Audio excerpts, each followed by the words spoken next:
Well, folks,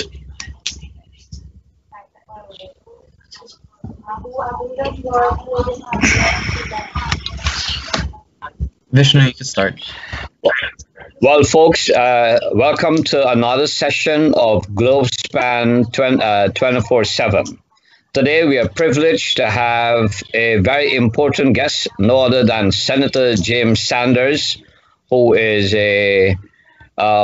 a very important portfolio, which we would like to bring to the attention of our guests, which is that he's the chairman of the banking committee. With that, I will also like to take the opportunity of introducing Ricardi briefly, but he will say much more of himself. Ricardi is the deputy director of the Queen's Economic Development Corporation, and Ricardi is actually a very key developer for the South Queens, especially the Richmond Hill community. So he has done quite a lot of work, and he will continue to bring more information about where things are. And briefly speaking, Rohan Narine, he's actually a senior liaison for the mayor's office, and he has actually done well to bring a lot of good graces of the mayor's office to our community. And of course, we have our advocate, community advocate, Alberto Baldeo, who has been advocating to the community for many decades. And Albert, we will also give you a chance to give a little bit of yourself.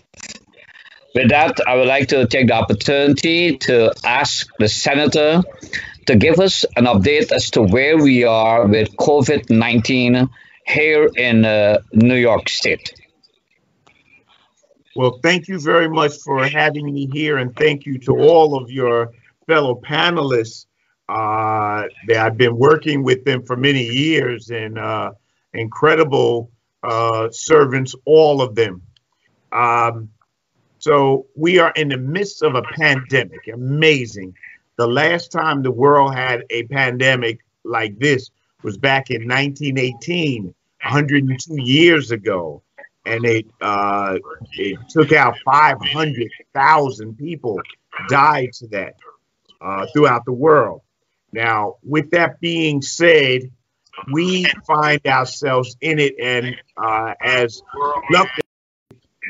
Southeast Queens is a hot spot of the pandemic. So I'm urging everybody to really obey the social distance, to wear a mask when you go out, to do all of those things, to take this one seriously, my friend. I should at least tell you that my prayers and condolences go to any and all families that have been caught up in this. You have my prayers and condolences. Your leaders are fighting right now to get more testing sites. There's something wrong with these communities of color being the ones that have the most people getting hit with this, and yet the fewest testing sites are being put in these communities. There's something wrong with that. And the person who has the responsibility is the governor. And I concede that I have probably made myself persona non grata in that office, because I work for you. It means that I don't care what they say, they better put some testing sites in our community. And I'm just going to keep fighting that. Now, these numbers that they give us are not accurate, because they're not including the people who passed away at their homes, nor are they including the people who pass away who are homeless, and probably not the people who pass away in the nursing centers. So you're probably double that amount of people.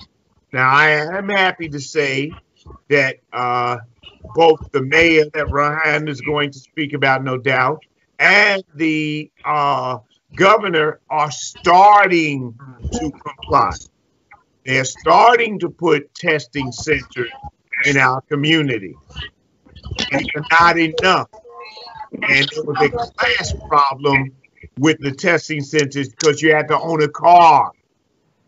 So anybody who didn't own a car couldn't drive in and get a test, couldn't walk in and get a test. Not all of us are fortunate enough or want to own a car. So I've been spending my days fighting, my friend. And if that's not enough, I'm chair of banking, and we have just gone through something called the personal payroll protection, where I've been trying to get money for our businesses. They closed that yesterday, and our businesses, by and large, were not in the loop. So I have been fighting nonstop.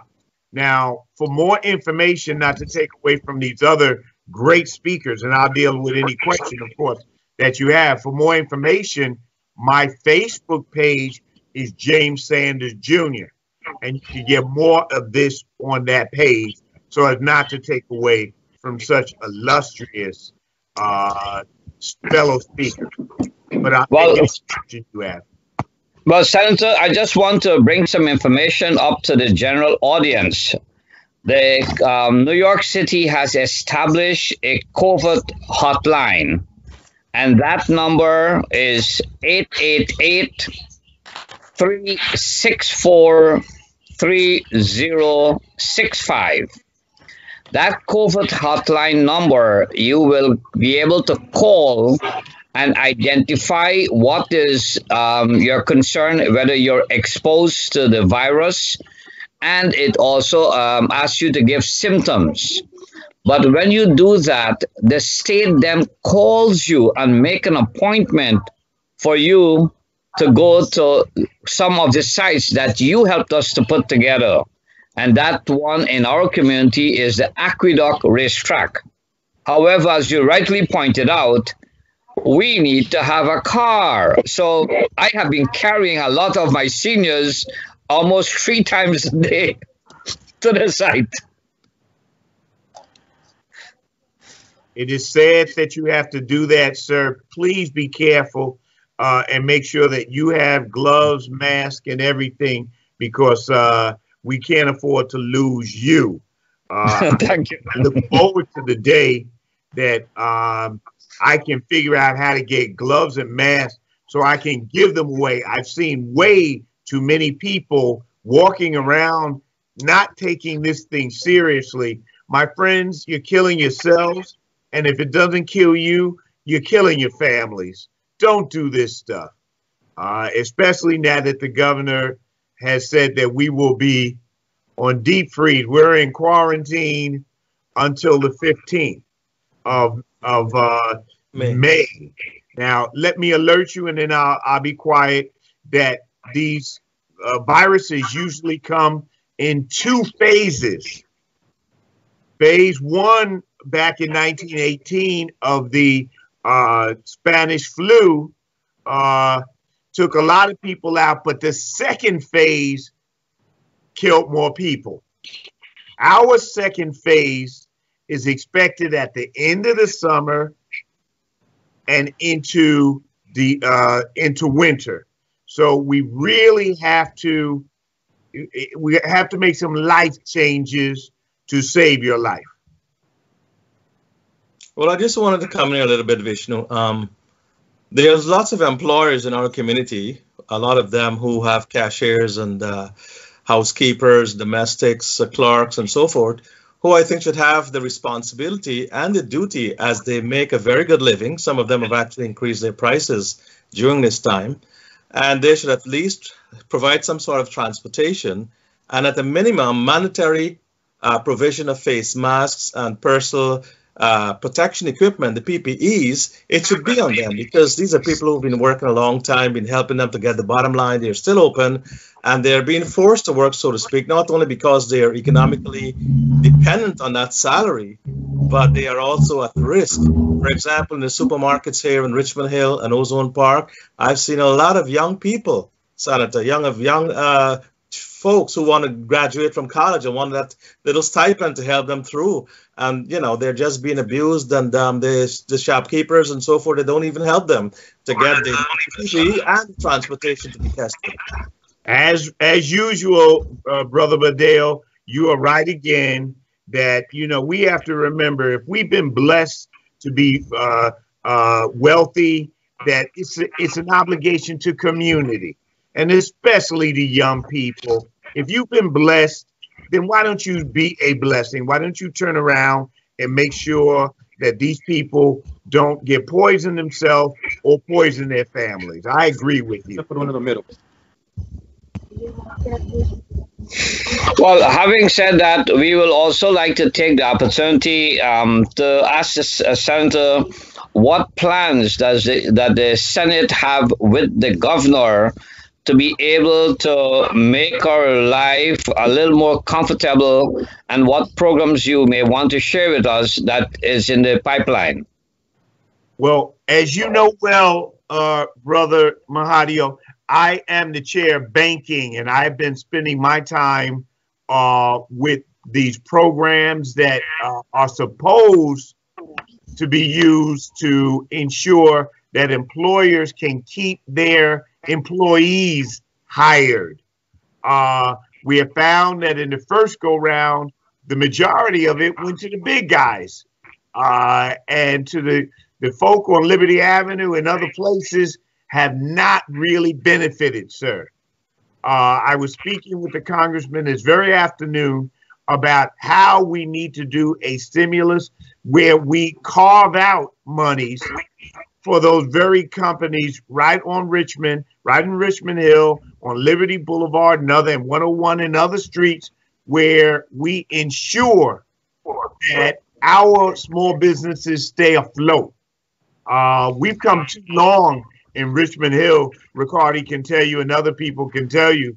Brother Baldeo knows how Liberty Avenue was years ago. Rohan knows that we don't want to go Ricardi, we need to go forward, and that means that we need money set aside for our community businesses that we can keep this going. Yeah, our community businesses are not familiar with whatever stimulus programs they are. And the senator indicated about the PPP.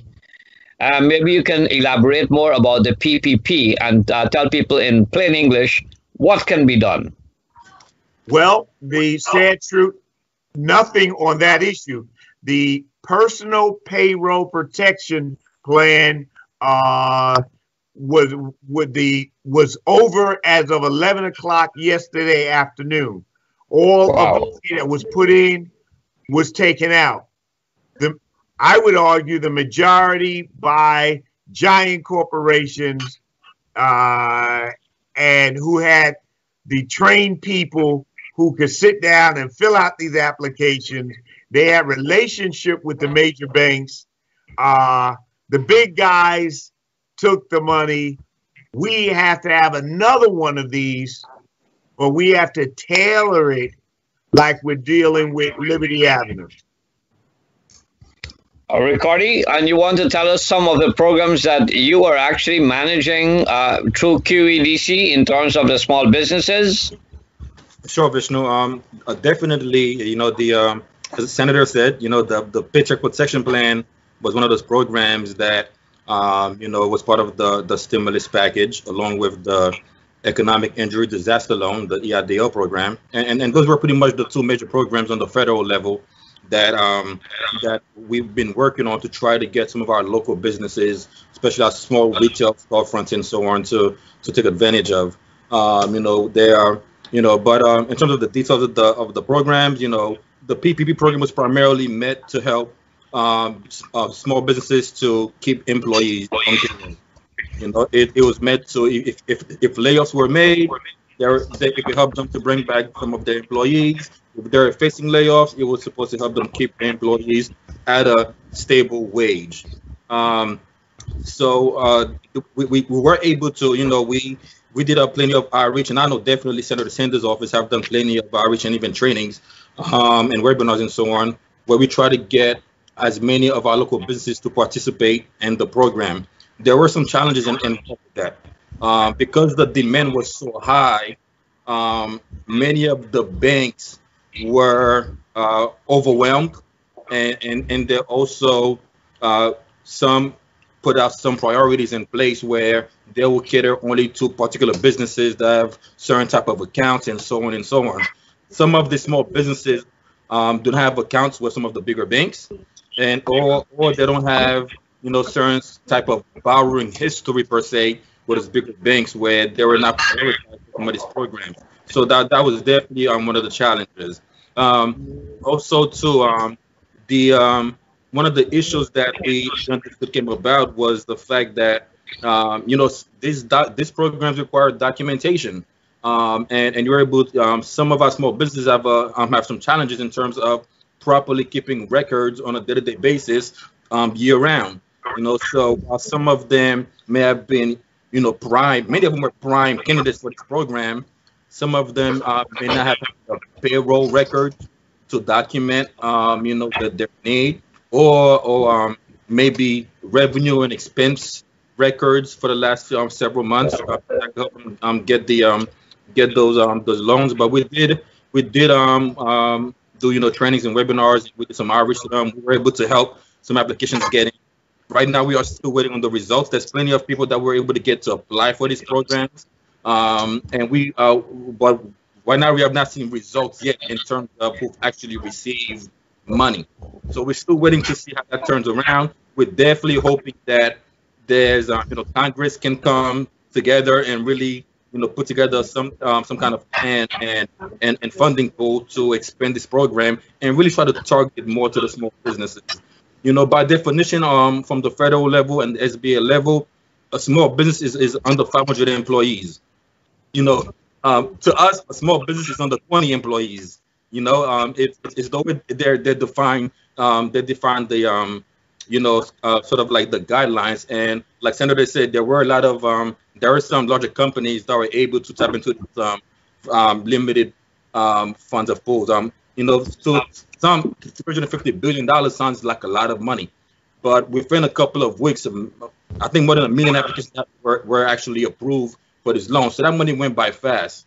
And we really need to look at other options where we can really cater this kind of programs to businesses that are really maybe 50 and under, but it's really businesses that are on our retail corridor, some of the home-based businesses. We have plenty of people that were also eligible for the program that were not even aware that they can actually get some of these resources because they didn't work for a company and they were sort of like either independent contractors or freelancers. So definitely more education needs to be done, more outreach needs to be done, and QDC will definitely working with our partners and government and the community to help continue to connect our underserved populations to these resources. Well, I must take the opportunity also of asking Rohan Narine, who is representing the mayor office, in terms of what programs they're putting in place, because I'm aware of the mayor doing daily briefings on Twitter, among other things. I have been tracking that myself, but Rohan, this is an opportunity to tell us where things are and what you can share with us at this level. Sure. First of all, Vishnu, thank you very much for this opportunity as well to Senator Sanders. Pleasure to be amongst your company. Mr. Baldeo, also a pleasure, a longtime community activist, and Ricardi, longtime OC. I think the last time we met was at Anil's Roti Shop for soup. So it's very good to be with all of you again. So I want to be very careful with my words here. I am a liaison to the mayor, and so every word I say is as if the mayor is saying it. And with that said, there are 44 mayor agencies. We have been working day and night to take in any and all requests from any New Yorker in the city. And so I just wanted to read off some data, and so I'll just do 3 quick things. One are the numbers of deaths in New York by borough. 2, wanted to run everyone past the daily presser. As Mr. Mahadeo mentioned, the mayor does do a daily presser. And then 3, some information and some resources that you can go to if you need assistance for anything. So I just want to run through the numbers very quickly by borough. In the Bronx, we're looking at a total. So Senator Sanders mentioned something very interesting, was that the numbers are undercounted. Where those numbers come from is either two directions. One, from the numbers reported from the Department of Health website, or directors give the city the numbers that we publish to our website. And sometimes those numbers may be different. There's also, the internet. There's Google, and you can even Google right now. I did it myself. Number of deaths in New York City, and it looks like, according to Google, there's 14,636 deaths in New York City right now. And the PDF that's released every day from the city, I am reading from the numbers from April 16th, both confirmed and unconfirmed together, looks like 12,199 deaths. So hearing what Senator Sanders says, right now Google has about 14,600. New York City's confirmed is 12,199. So there is some discrepancy. We do admit, as Senator Sanders said, there are those who have passed are still at home. There are those who are currently in a makeshift morgue. Those numbers may have not been counted yet either. So the city, we are working as fast as possible. We know that not only are hospitals overworked, but funeral homes and funeral directors are overworked. And so we are doing constant, we update, I think, twice a day, one around 2:30 p.m., and then we do a final report at around 7:30 that shows what the final numbers are for that day, every day, 7 days a week. With that said, I definitely want to share with everyone the mayor's press release, which was released today. The title of that is Mayor Bill de Blasio expands testing to communities hardest hit by COVID-19. Again, something that both Mr. Mahadeo and Senator Sanders is pressing for, especially in not just the hardest hit communities, but communities of color. We're looking at for example, I live in Southeast Queens, and we're seeing some of the information being disseminated slower than other communities. We're seeing sometimes the response rate, say 311, we're hearing response times from 311 being faster, needing to be faster, and in some parts of the area, in some parts of New York, it's a little bit slow. So we get that as well. We're also hearing, in terms of what the response is from the mayor, what is the state response, what is the federal response, where there are hiccups in the supply chain. We are involved with that as well. We're trying to manufacture PPE directly in New York City for New Yorkers, and we found that is the best way. FDA approval nowadays, as everyone has heard, is a bit of a challenge. Any overseas PPE coming in from China or India has to go through a 2-week FDA approval process, which we don't have time for. So we are working directly with suppliers in New York City.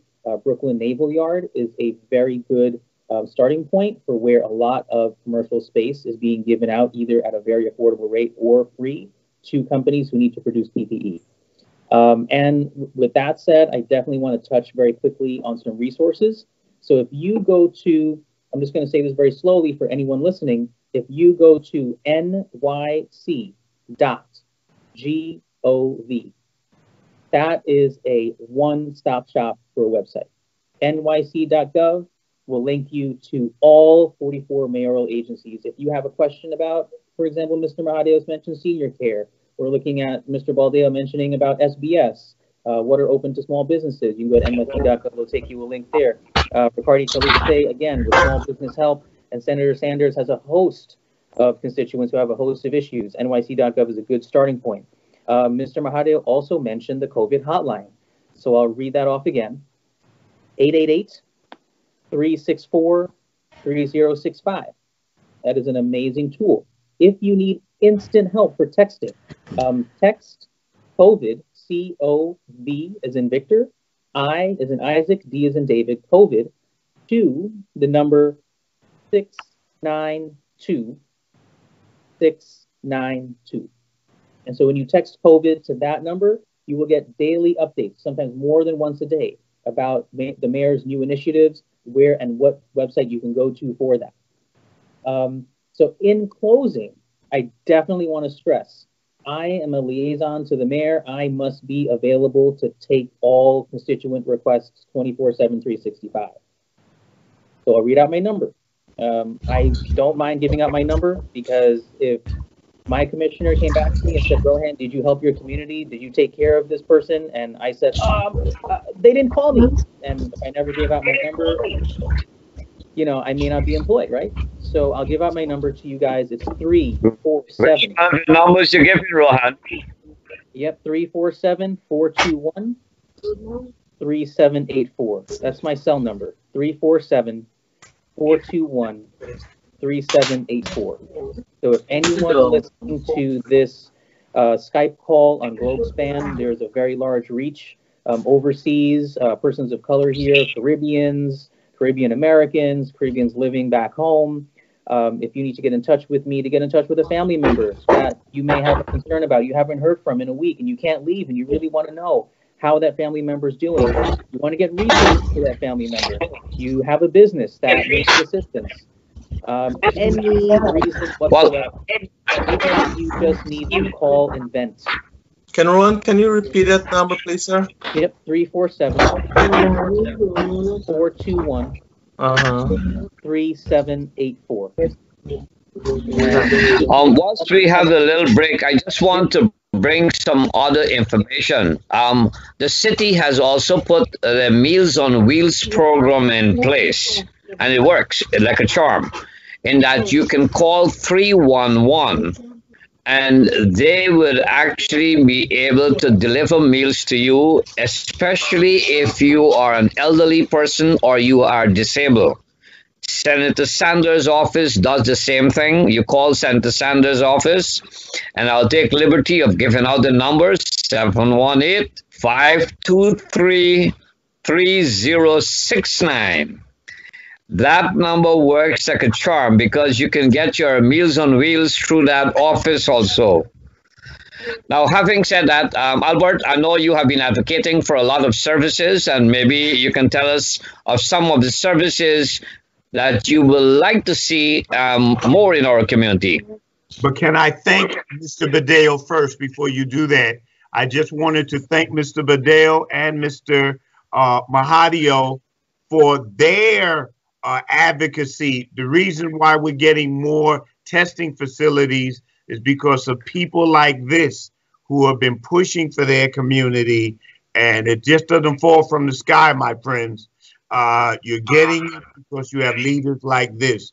I'm taking my leave on you, but it's a joy. I will work with you again, Mr. Narine. Ricardi, it's always a pleasure. And as you saw, Vishnu has my number. Senator, I just want to ask you one bit. Sure, sir. Senator, I just want to ask you indulgence for 30 seconds more. Could you give us a statement on the census 2020 and its importance even during the COVID-19? My friends, you're getting hit with some stuff. One of the reasons we don't have the hospitals that we need is because they have undercounted our communities. One of the reasons why we feel that we're not getting the medical help, or perhaps the police help, or the fire, or any of these things, because much of this is dependent on how many people live in these communities and how many people are taking the census. If ever there was a time when we need to ensure that we take the census, we have seen what happens when they shut down the healthcare in our community, creating medical deserts. So when a pandemic comes, we get wiped out.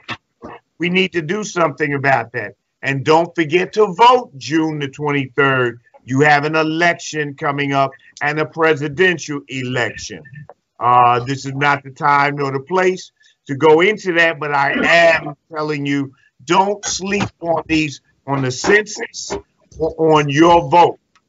They're both related, and they both are our power. Thank you very much to all of you. I look forward to working with you. Vishnu has my number on speed dial as you have seen. Well, thank you, Senator, and it's a pleasure having you. Thank you Well, very much, Senator. Please continue to fight for the small businesses on Liberty Avenue, sir. Absolutely. And Albert, as you saying, as an advocate, could you tell us a little more of what you feel more that we should be asking for? Well, I was wondering, but I just raised that point with the small businesses with the senator, so I know he's going to work on it. I'm going to ask Congressman Meeks on his weekly talk show on Tuesday as about the federal funding, because as you know, the federal government is the financial strength of this country, and hence they can't forget us at these times and help small businesses by filtering money to agencies like yourself, the Richmond Economic Development Corporation, and also to Richard Calixte's his Queens Economic Development Corporation. All of these businesses or all of these services should be empowered to pass on such help. So I'm looking forward to getting more financial help in our community. Also, there are other resources such as the unemployment fund and a funeral fund, because a lot of people in our community do not have the means, Vishnu, when they die and die quite suddenly and all alone, whether in nursing homes or wherever. As you know, we are very invisible and unseen. How do people think about our community in the government landscape? And hence, if there is some kind of registry that's being kept, Rohan, whereby we can go, whether the state has that or the city, in terms of finding out who some of the people who have died, because I did get some calls like that, how they can locate like someone who's died, especially if that person was homeless or in a shelter or on the streets. They don't even know what happened to the loved one. But we can start up with that with Rohan. Well, I'll follow up with you offline about that. Having said that, go ahead, Rohan. Yeah, I can follow up with you offline. What I can say about that, this is one of the most somber and sad and trying and challenging and depressing times when a family member finds out that their loved one is admitted to the hospital and they can no longer have contact with that individual. Just imagine what that is like. There's a New York Times article published earlier in the week, I think, or last week, about a physician, a Indian physician out in Valley Stream, who tested positive, went to be admitted, and I think in a matter of a week, she was no longer, and her family didn't have a lot of answers to those questions. And she was a physician. She was an ER physician in the ICU. And she had a choice. She could have stayed home, but she sacrificed herself to help New Yorkers. And we are seeing that more and more every day. So, in addition to following up, Mr. Baldeo, with me about that type of information, if you need personal information from constituents who want to just find their loved one, please let me know. And for anything else relating to that, we have access to all the agencies necessary, and you can follow up with me. And if there's anyone else listening as well, if anyone else is listening and they need answers to questions about loved ones who may be infected or unfortunately may have passed and has trouble communicating with the hospital or the funeral director, again, 347-421-3784, 347-421-3784. You can call me or text me. Well, I must take this opportunity of also let's move to a topic that is also very important for our well-being, and that is Census 2020. As is right now, there have been many conversations with census, but somehow our community is not getting engaged. And I'll put the onus on Rohan to tell us in terms of some initiatives from the mayor office, because as is right now, the Richmond Hill community is actually, what you say, have about 25% being counted. And it is unfortunate that our numbers are that low. Sure, We yeah. actually have to be able to to increase our numbers because the initial response has been dismal in Richmond Hill and South Ozone Park. And we need to be able to have advocacies and advocates from within the community. So, Rohan, we know we're putting you in the deep end, but I know the mayor has a task force for the census. Could you tell us more about it, sir? I get put in the deep end at least 5 times a day, so don't you worry about that. That's okay. Right now, in terms of Queens, I can pretty much speak strongly to Queens in terms of census. They're looking at a total of a 39% response rate. And you want to keep in mind something. You are correct, Mr. Mahadeo. There is very, very low reporting right now coming out of Queens. And so there are some parts of Queens that are higher. And then you're looking at areas like Richmond Hill has a very low count. You're looking at the lowest, which is Elmhurst. I think Elmhurst has a 22% count rate. And so when you kind of aggregate that total, you're aggregating somewhere around 38 to 39, which I think is based on Census 2010 numbers. You want to get up. The highest reporting area in Census 2010 was Harlem. They had an 80% response rate. So almost, and you can see where Harlem is. Some of the strategies that the mayor's office is taking is we formed an entire separate agency called NYC Census 2020 that's run by Commissioner Julie Menon, and that is primarily built out to engage in neighborhood organizing count committees, or NOCCs. The acronym is NOC. So we try to play on the word NOC here. And how that works is it's broken down borough by borough. There's something called a Hester Street map. And we're working with Hester Street on this. This is an amazing tool that you can click on it digitally and you get responses per borough every day delivered to us from U.S. Census completion rates. And so this is where I get my numbers from every day. And in terms of that, so Vishnu, you wanted to know some specific steps that we're taking to get the count up. And so what we are choosing to do very soon, it's an internal discussion at the moment, we're hoping to roll it out, are a few things. And this is, thinking outside the box here. We are trying to work with local DJs. And so DJs are on Facebook Live. They have access to strong viewership. They have the ability to get on a microphone, not only play music, but do a little bit of feedback, some emceeing.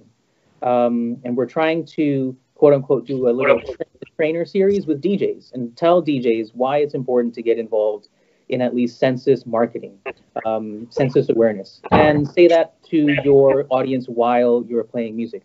2, some community-based organizations are doing different contests. For example, there's one community-based organization that's doing like a coloring contest, and that color, that page is something from the Hindu faith, but it's census related. So there may be like a river or a place in India that's related to Hinduism, but within that there's some words that says complete the census, and you'd have to color that in, and it creates an impression in your mind, in your subconscious, that you need to complete the census.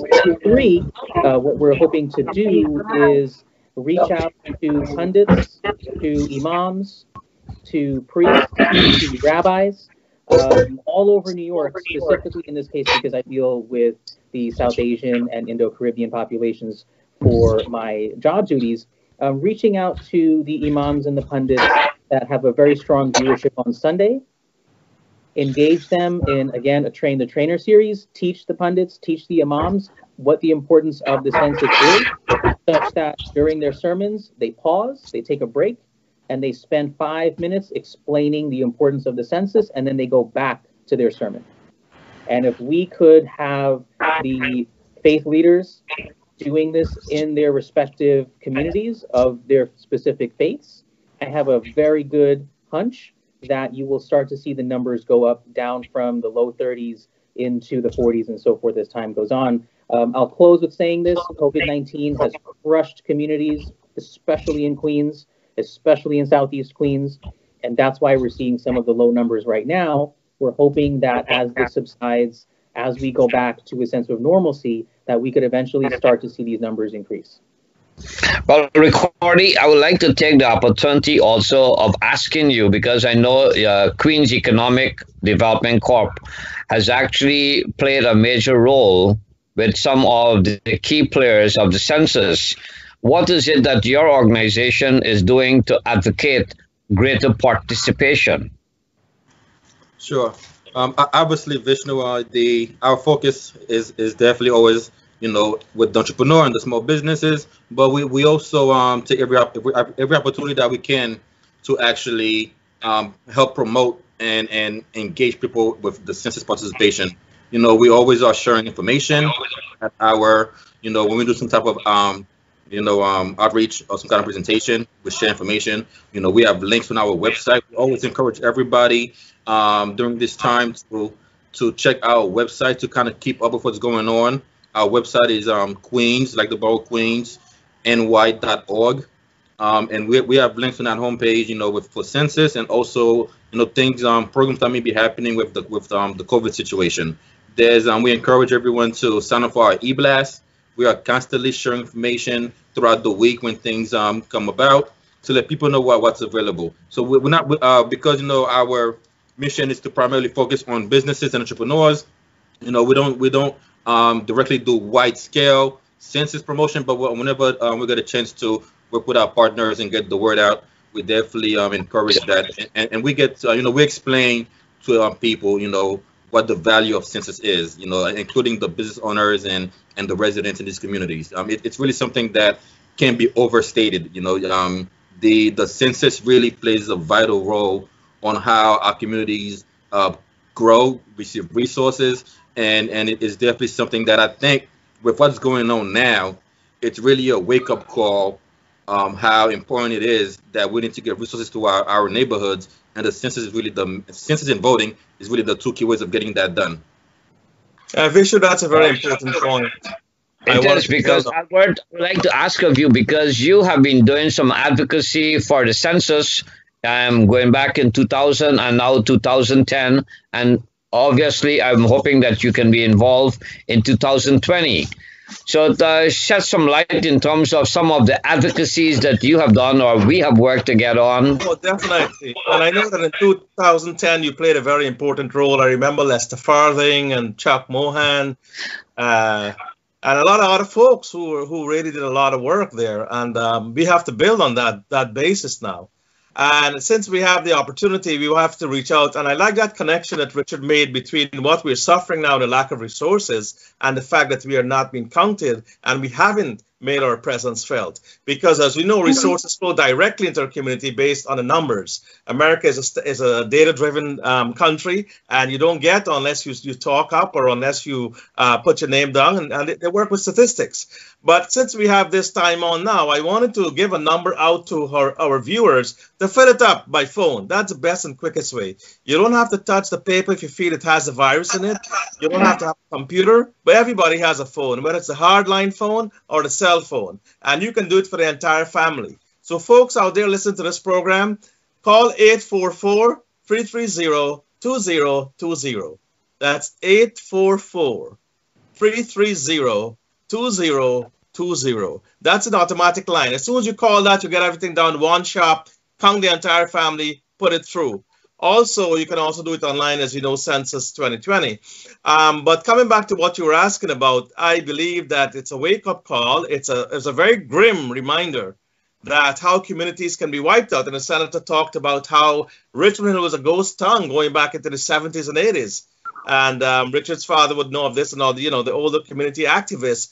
What happened, how we transformed this community from a ghost town into the vibrant community it is now. And therefore, we've gotten a stake by our blood, sweat, and tears on people like yourself who are from the economic development, Vishnu, and have worked in census and have worked in small businesses to uplift them and to make them survive and give them oxygen to breathe, that we have to maintain what we have. Because where are we going to go? We came from India to Guyana to the United States, the pillar to post syndrome, Ricardo. Where are we going to go next? We have to stay right here and fight for a proper share because we have been paying taxes and uplifting this community. We've been helping people get into office, well, actually, I would like to bring something else into the program, and that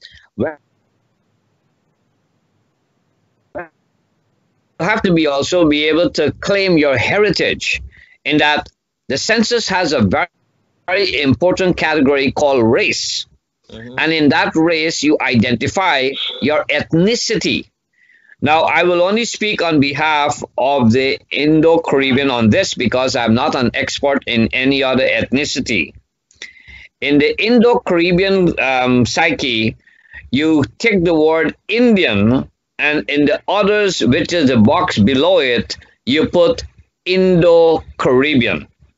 We want to make sure that everyone have a common language, Indo-Caribbean, not Indo-Guyanese, Indo-Trinidadian. We want to have a commonality. And that is something I want to advocate very strongly. Rohan, maybe you can tell us a little bit of what you see from within your experience in the community as a liaison. Sure, sure. And it's ironic you mentioned it. That is one of the exact challenges that we faced back in Census 2010 that we're actually facing right now at Census 2020. There are some who live in basements. This is a good hypothetical scenario. You live in a basement, you're undocumented, you have to fill out the census, and you're from the Caribbean, and you're of Indian or Afro origin. What do you do? And we're seeing that they just go like this. They just fold right up and they give in. They don't fill out that form. And so we are having some challenges with, say, in a 3-family home, that dweller, sub-dweller apartments. How does that person receive awareness about how to fill out the census? Does that person trust government? That's another story. As we all know, there was supposed to be a citizenship question that never made it to the form. But it was planted in the minds of immigrants, and that may take some convincing, some persuasion. But what I would say, since Census 2010 to Census 2020, I think the term Indo-Caribbean has come a long way. We are seeing more and more Indo-Caribbeans and Afro-Caribbeans. In this case, I'll just speak to the phrase Indo-Caribbean, has really made its way, and I can only again speak to New York, has made its way in New York. And so I would probably advocate as well in terms, when you see that line, you definitely want to put in that line, although we don't have a line yet. And technically we are South Asian, we are Indian, but we are from a specific part of the world that does identify us, and we are Caribbean. And if you're from the motherland of India, then you would be an Indo-Caribbean. And so to Vishnu, I know you were fighting for that very hard in 2010. And right now, keep on fighting that fight. Let people know that I think, I'm not going to speak on behalf of the mayor here. I'll speak on behalf of Rohan, that you should definitely fill in for that line, Indo-Caribbean. Well, Ricardi, no, you also have some input on that, because Ricardi also does a lot of work in many communities. And Ricardi, maybe you can shed some light on that in terms of how you personally address yourself in that census. Sure. Well, I definitely want to address what Rohan just said, because it's like we are living it directly in terms of some of our work. QEDC have been doing one of the things that we do is we do data analysis. We study demographics and populations and so on, and we are actually currently are in the process of conducting a study in Richmond Hill right now. And honestly, to tell the truth, based on the past census data that we have to use and the community surveys that we have to use, on paper, it does not reflect of what we know of Richmond Hill to be. We know how Liberty Avenue looks. We know how 101 looks. We know how the general area of South Richmond Hill looks. But if you look on a census, on a demographic data sheet, based on the data that we can use, we can't make up our own categories. We have to go by that official data that is published. It does not show that there is a huge Guyanese or Indo-Caribbean population at all in Richmond Hill. It's general, Black, Asian, Hispanic, and so on, and it does not reflect really what you see in the community. So definitely a good point to what you said, and how we have to sort of make these data collection processes more consistent and more specific in terms of identifying a community. Vishnu, can you repeat your question? I just wanted to definitely address Rohan's point quickly. What was your question, Vishnu? Well, my question was, well, whilst we from the Indo-Caribbean community are looking for specificity to identify ourselves, that same dilemma is faced with the black community also, because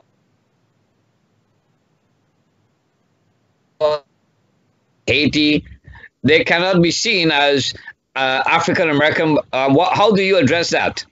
Sure, correct.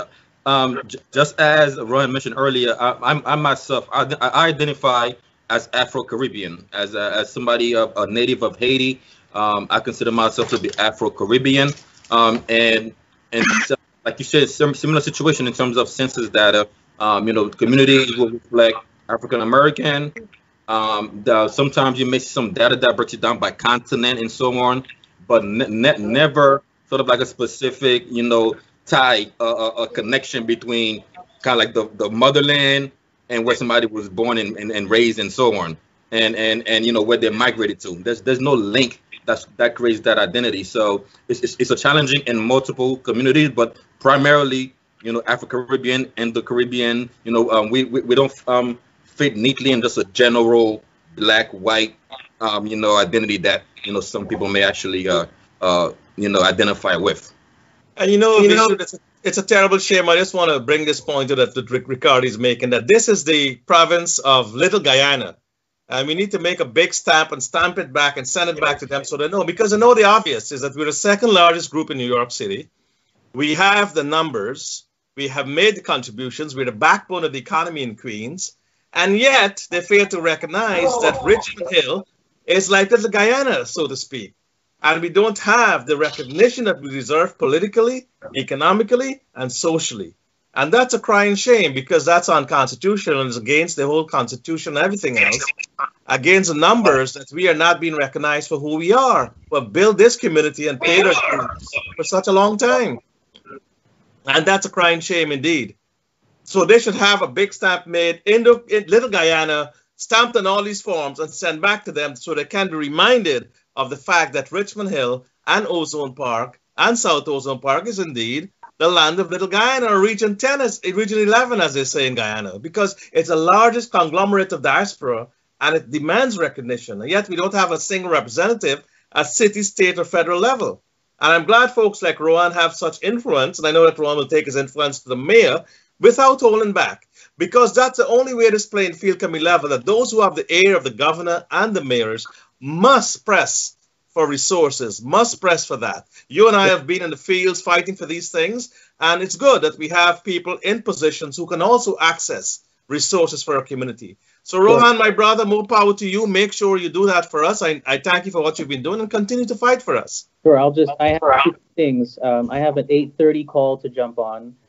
This is through the Jackson Heights community. They're being hit very hard, and so there's an 8:30 call I need to be on. But I'll say this: when I started this job, I was given a privilege, and that is I was given a seat at the table. And when I sat at this table, I was the only person there who looked like me. And there's 25 staff at the community affairs unit. And I'm the only one that looks like me there. And when these meetings go on, there's a Monday morning meeting with our commissioner, and it only lasts 30 minutes. And so you have 30 minutes for 25 people to explain and fight for their case, for their catchment area, for their culture, for their people. And if you don't speak up and say something, only a hungry mouth gets fed. And when I first started, I said, gosh, what do I say? How do I fight? And then I realized why I was hired, to open my mouth, to speak words that make sense, and keep on speaking those words that make sense until something happens. Correct. And there needs to be more of us, because as you know, in this country, we are fighting not just the vaccination war, we're fighting a political war. And as my father-in-law says, I don't know if he's listening, but my father-in-law says, at the end of the day, I'm going off the record here, at the end of the day, it all comes down to how you look. Exactly. Ramesh Kilawan, he's a good man. Yep, he's a good fighter. You can say whatever you want. You can say this country is based on equality and fairness and, XYZ. But if you don't fight for the people that look like you and the people that identify with you, you know, you're fighting a losing battle. You're just a salmon swimming upstream. And so I had to learn that very quickly. I thank you for putting your trust in me and your faith in me. I won't let you down. You know, I worked so hard. I lost all my hair. So, you know, now I just gotta bad jokes here. Yep. So now, having said that, Rohan, we want to say thank you very much for your participation. But before you go off, I just want to also bring something that is of importance that all of us indicated, and that is the situation in Guyana. I see Albert put out the flag, and that Well, my signals flags are half past, Vishnu, because what we have is a situation where we can only sympathize with our motherland, that we are at half mast because, you know, we're in turmoil and we're in sympathy and we're in sorrow that democracy has been hijacked from Guyana. It is now 6 weeks, and up to today, we find these problems growing and growing. Now, what has happened, and I know we don't have much time, so I'll move very quickly, is that today, the chairman of the commission said, Claudette Singh, she is only going to have 10 seats. So this thing is going to prolong beyond April, the end of April. It's going to prolong on and on. Granger is saying that he knows nothing of this lobbying firm that's being paid something $2,000 and $40,000 a month, that he doesn't know anything about it, and yet the contract is in his name, and all of this hypocrisy and deceit is being put on the Guyanese people who are in third world status, don't have the resources. The coronavirus is hitting us. Venezuela is threatening to take our territory. We are still a poor country. We have the oil that can lift us up. That's the reason why all of us has left Guyana, Rohan, because and their parents and so on, because we can have a life there. So we can come here and we know that this is not a bed of roses we're in. And yet, since we can offer help to Guyana, we must stand up and be counted. So I'm going to call the Mike Pompeo again. I'm going to call him and tell him what's going on, because here's the thing. Claudette Singh needs to resign. Granger and Cabal needs to be indicted because they breached the Foreign Affairs Act. The registration of agents, I've read the law on that, and I've read what they have done. The fact that they have now come into America with these bogus contracts and saying they don't know about it, they come within the jurisdiction of the United States. So I'm calling on the Department of Justice, President Trump, Mike Pompeo, and all of these people in the Department of Justice to charge these people. They can extradite them and bring them because it has jurisdiction now that they sent those documents to America. Well, have prolonged this farce of democracy there and put this thing to that, because Granger playing this hypocritical game, we're not going to get any justice for the people in Guyana. People are dying every day. They're going to feel the upset of it. We will never get the oil, and we can't get back to the life that Guyanese deserve. And it's a shame. It's wrong. It's evil. I just want, for information purposes, make some information be known that as of today, as Albert was alluding to, the chairwoman has indicated she will have up to 10. She didn't say necessarily 10, but up to 10 counting units. And it is not what you call the most practical thing. However, let's see how it pans out. This is excuse Rohan, because he's an official capacity. We understand, Rohan, that as a mayor's representative, he should not be involved in these discussions. So, no. Thanks, Rohan. I understand, sir, that was not involving you. Oh, no, I would say I just have another call to jump on. But yes, you have to go on, but thank you again for your time. Okay, Region 4. All right, guys, see ya. Well, actually, we are Region 12 out here in the diaspora. So we have to be very mindful of that. Now, we also have a very important role to play in that we have skill sets that we bring. Take, for instance, a gentleman like Ricardi, with the economic development tools that he has learned here. Yes, he can implement major programs in that environment. So what we see happening here in in Guyana, it is because of the impasse or the crisis that has developed. It really has frustrated investment. We have major players who are looking to do economic development because, take for instance, Liberty Avenue that we are all familiar with does not have one bora or one pepper that comes from Guyana. In fact, no vegetable ever comes from Guyana now, and we need to work on that to be able to bring back those farmers so that they can use the diaspora to bring their products. So this is not so much of a political, it is more of an economic statement in terms of where we are going. And Ricardi, I'm pretty sure you may want to visit, go with me to visit Guyana. I'm ready. Well, So, having said that, Fly around again. as a person of Haitian heritage, he's our brother, Vishnu.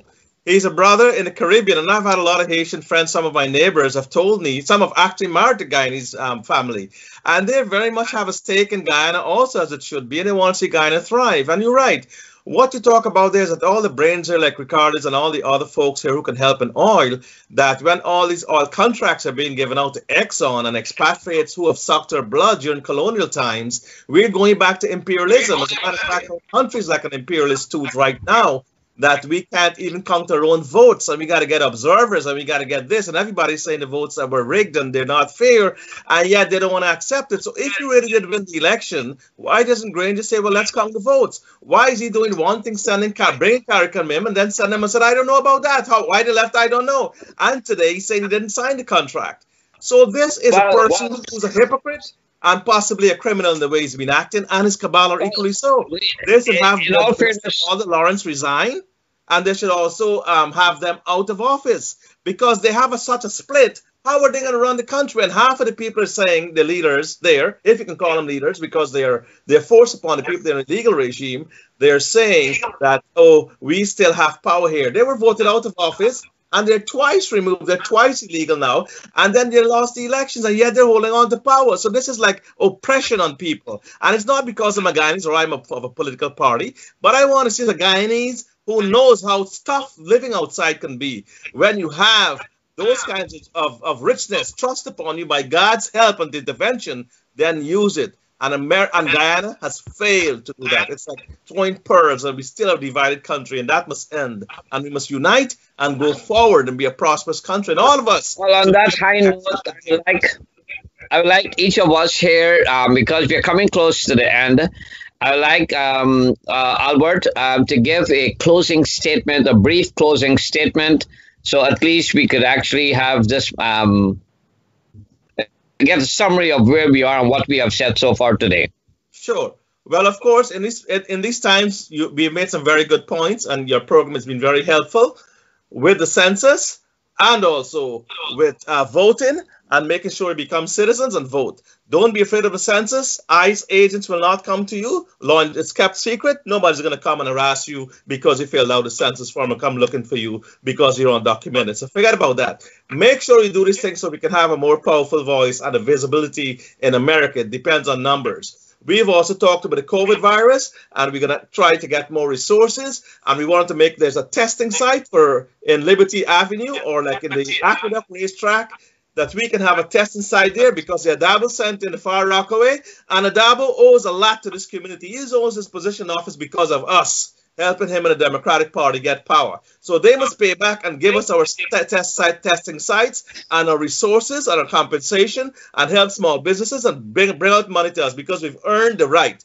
We are not beggars, and we are not asked for handouts. We are asking for things we're entitled to by being vibrant and compliant American citizens and hardworking people from Guyana, Haiti, Jamaica, Trinidad, India, Bangladesh, and all over the place. And coming back to my final point, I believe this must happen. I think the Granger administration must resign.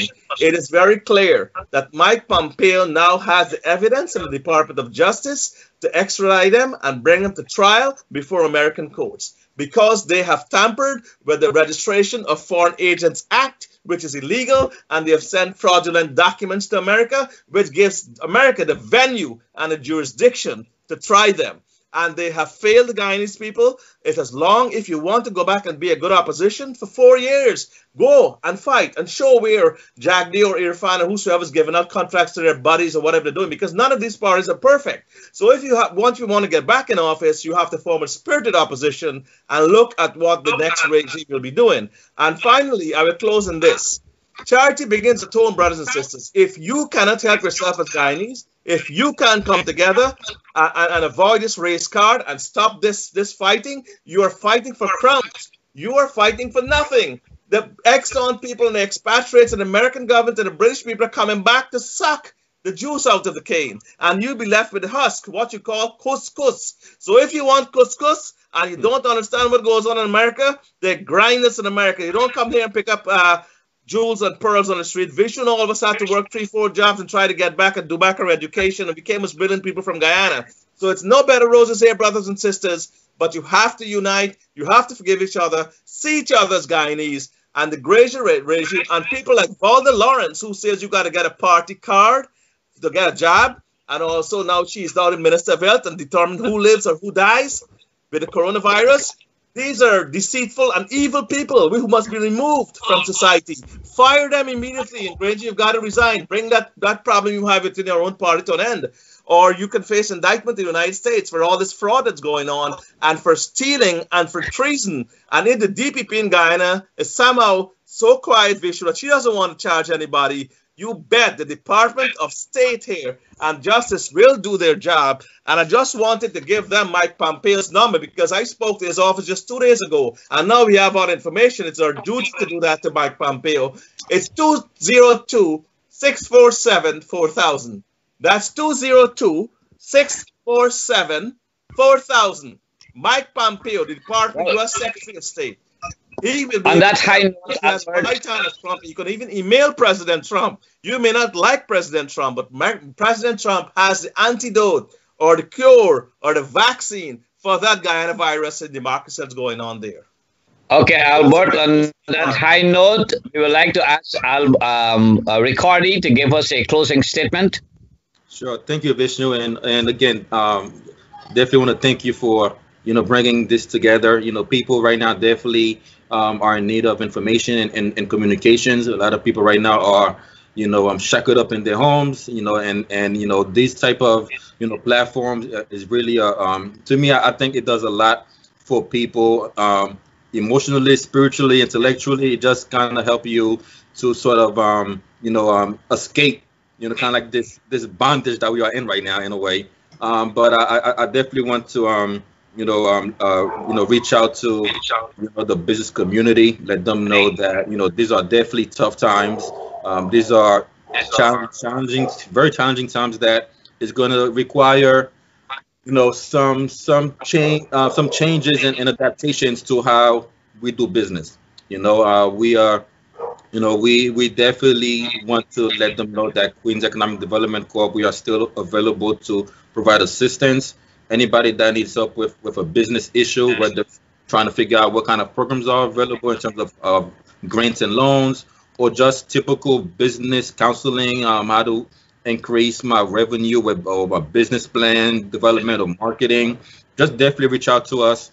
We encouraging them to email us at info@queensny.org. Just send us an email, tell us what you need, and we'll try to follow up with you and give you the support that you need. Obviously, the economy is in a stalemate right now, but there are certain things we can be doing in the meantime while we try to recover from this pandemic. One of the things that we are trying to also encourage is businesses that are still in operation, maybe the restaurants that are doing food, takeout and delivery. Let us know if you are in operations. We have different platforms where we are promoting, inside Queens, it's places in Queens that people can still go to and do business with to pick up food or get deliveries. We definitely encourage you to let us know that you are still functioning so we can promote your business. We also have some long-term plans for Richmond Hill specifically in terms of, this was already in process, in terms of studying the neighborhood and working with New York City government to bring in some resources to help develop Richmond Hill further. So we definitely encourage the stakeholders, the merchants to, if when we're doing our outreach, we reach out to you, we walk into your store. We just here to help, try to understand and hear your concerns, so we can try to take this back and be your voice with some of the people that decide on what kind of resources come into Richmond Hill. So definitely support what we are doing. And I also want to definitely, this kind of touches on what Mr. Baldeo mentioned earlier. I also want to encourage the local business owners and the residents it's time to collaborate.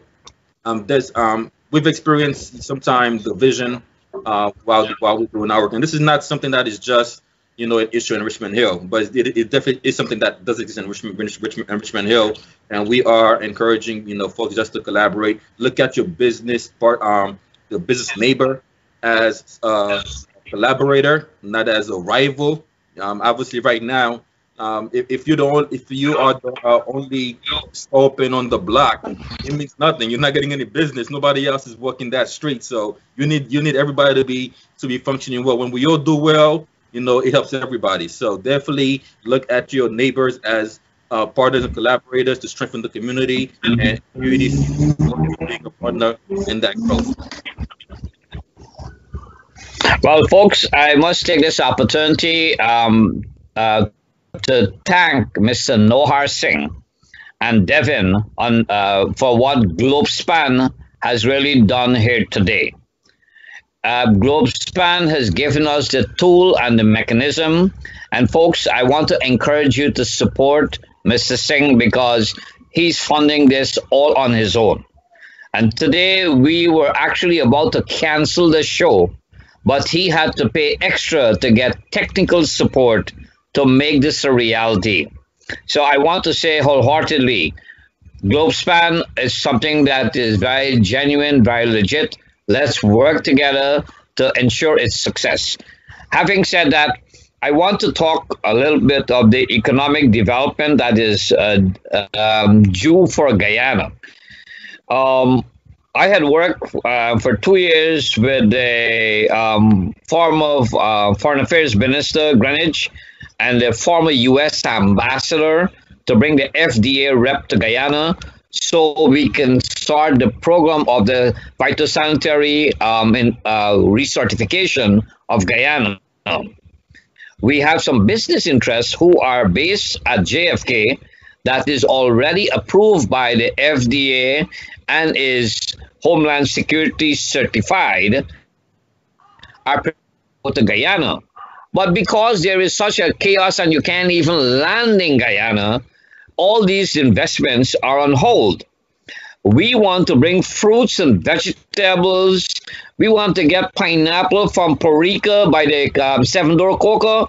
We want to get Willow pepper from the tobacco facility on the Linden Highway. We want to get Bora from Springlands.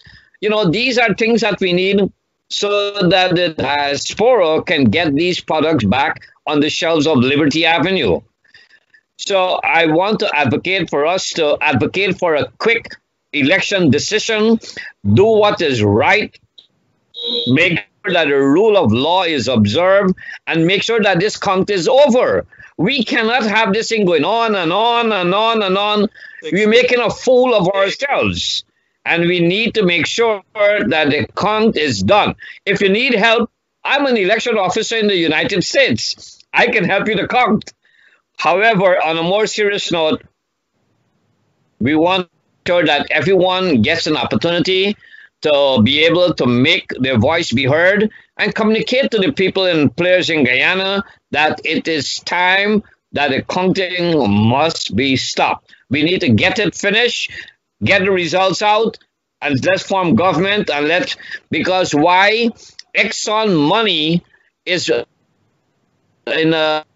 held in a foreign reserve in the United States, and that money is not coming to Guyana until the United States said this government is legitimate and is acceptable. We have to watch these bigger players. And in one of the things I want to say, whilst here in the United States, we have pantries, whilst we have unemployment, those resources are missing in Guyana. So I would like to ask our Minister of Health to start looking at social, well, I wouldn't say minister, but Mr. Walla Lawrence, to look at social programs that can help the people who are elderly, people who don't have the resources, to make sure that they have a daily bread. So that's where we're going with this. But in all fairness, gentlemen, I must say thank you very much. for your involvement, and we want to take the opportunity also of profusely thanking Senator James Sanders, because he has a very busy schedule, and to take time out to tell us of the programs, because thanks to him, we have the aqueduct as our test, as a facility to coronavirus. And many people in Richmond Hill for the first time can go and get tested. So on a positive note, we want you to make sure you call that COVID number.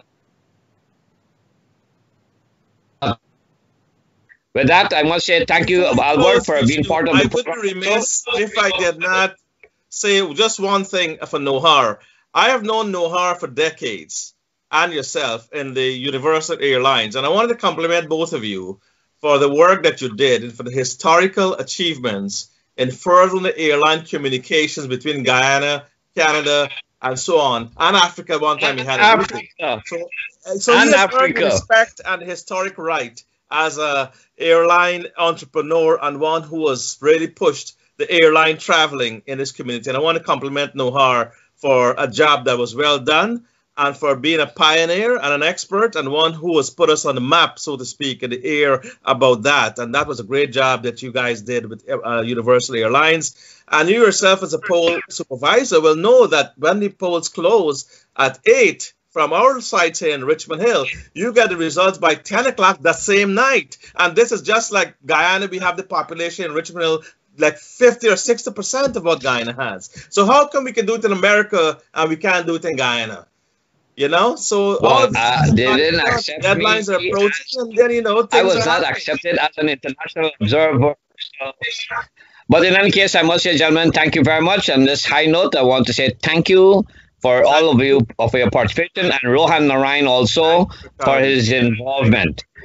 And Ricardi, I must say thank you for doing this outreach, because Ricardi has been the backbone of the Guyanese community on Liberty Avenue for economic development. He has done many, many years with me in this community. Thank you, Ricardi. Thank you, gentlemen, for your work. Thank you very much. Thanks for having me.